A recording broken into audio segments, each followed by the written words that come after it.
خو صرف په دې ټول لیډرانو کې صرف ایمل ولی خان راغی په نشاط چوک کې جلسه وکړه او دې مشرانو زموږ چې دی نو دلته کې مظاهرې وکړو هغه خلک یې بیا خاموشه کړل. اوس تاسو په خپله باندې سوچ وکړئ دلته کې زموږ 15 کاله د دې سوات وزیر اعلی هم د دې مټې وزیر اعلی او د مټې نه د دهشتګردۍ دا لیر شروع شوی ورونو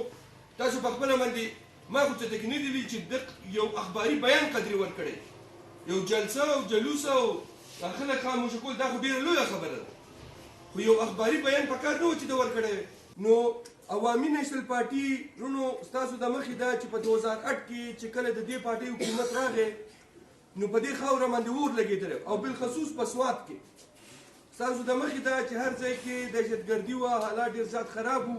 هم دې سرې جنډې دې خاورې له واپس دغه امن راوړو د هغې په بدل کې څه وشو دلته کې د دې صوبې زمونږ د عوامي نیشنل پارټۍ ډېر مشران ډېر لیډران شهیدان شو زمونږ دا ډاکټر شمشیر صاحب وګورئ بلور صاحب وګورئ میا افتخار صاحب وګورئ ټولو پکې ډېرې قربانیانې ورکړې